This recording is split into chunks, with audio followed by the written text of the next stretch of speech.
Visa ନିୟମକୁ ଦିନକୁ ଦିନ ଶକ୍ତ କରିବାରେ ଲାଗିଛନ୍ତି ଆମେରିକା ରାଷ୍ଟ୍ରପତି ଡୋନାଲ୍ଡ ଟ୍ରମ୍ପ। ଏବେ ପର୍ଯ୍ୟଟକଙ୍କୁ ନେଇ ନୂଆ ପାଇଲଟ ପ୍ରୋଗ୍ରାମ ଆଣିଛି ଆମେରିକା। ଏହା ଆଧାରରେ ପର୍ଯ୍ୟଟକ ଓ ବ୍ୟବସାୟ ଭିସାରେ ଆମେରିକାରେ ପହଞ୍ଚୁଥିବା ଲୋକଙ୍କୁ ଭିସା ବଣ୍ଡ ଭାବେ $15,000 ବା 13,16,000 ଟଙ୍କାରୁ ଅଧିକ ଜମା କରିବାକୁ କୁହାଯାଇପାରେ।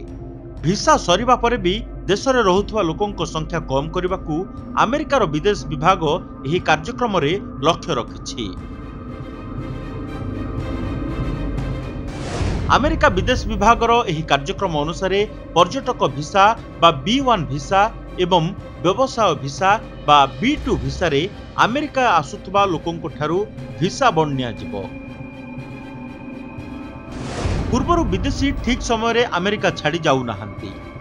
ସେମାନେ ଆମେରିକାରେ ହିଁ ରହିଯାଉଥିବା ଦେଖିବାକୁ ମିଳିଥିବା କାର୍ଯ୍ୟକ୍ରମ ସମ୍ପର୍କିତ ଏକ ପବ୍ଲିକ ନୋଟିସରେ ଲେଖାଯାଇଛି।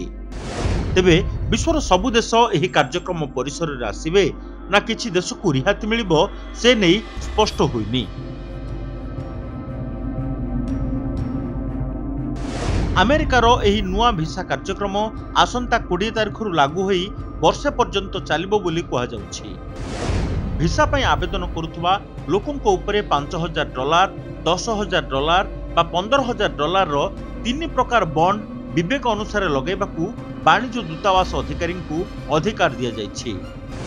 ଏନେଇ ଆମେରିକା ଫେଡେରାଲ ରେଜିଷ୍ଟ୍ରାରଙ୍କ ନୋଟିସରେ ସୂଚନା ଦିଆଯାଇଛି।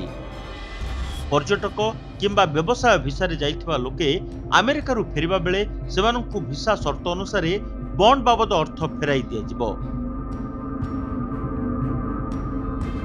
ଭିସା କାର୍ଯ୍ୟକ୍ରମ ପରିସରରେ କେଉଁ ଦେଶ ଆସିବେ ସେ ନେଇ ଏପର୍ଯ୍ୟନ୍ତ ସ୍ପଷ୍ଟ ହୋଇନାହିଁ। ତେବେ ଭିସା ଉଲ୍ଲଂଘନ ନେଇ ଭାରତୀୟଙ୍କ ପୂର୍ବ ରେକର୍ଡ ଦେଖିଲେ ଦେଶ ଏଥିରେ ସାମିଲ ହେବା ସମ୍ଭାବନା ରହିଛି। କାର୍ଯ୍ୟକ୍ରମ ଲାଗୁ ହେବାର ଅତି କମ୍ରେ 15 ଦିନ ପୂର୍ବରୁ କେଉଁ କେଉଁ ଦେଶ ଏଥିରେ ସାମିଲ ହେବେ ସେ ନେଇ ସୂଚନା ଦିଆଯିବ। ଏହି ସମୟ ମଧ୍ୟରେ ସଂଶୋଧନ କାମ କରାଯିବ। ଅନ୍ୟ ଦେଶର ସରକାର ମଧ୍ୟ ନିଜ ଆଭ୍ୟନ୍ତରୀଣ ସୁରକ୍ଷା ବ୍ୟବସ୍ଥାକୁ ମଜବୁତ କରନ୍ତି। ସେମାନଙ୍କ ନାଗରିକ ଯେଭଳି ବୈଧ କାଗଜପତ୍ର ବିନା ଅନ୍ୟ କୌଣସି ଦେଶକୁ ନ ଯିବେ ସେ ନେଇ ଧ୍ୟାନ ଦିଅନ୍ତୁ। ଭିସା କାର୍ଯ୍ୟକ୍ରମ ଦ୍ୱାରା ଏନେଇ ବି ଫୋକସ୍ କରାଯିବ।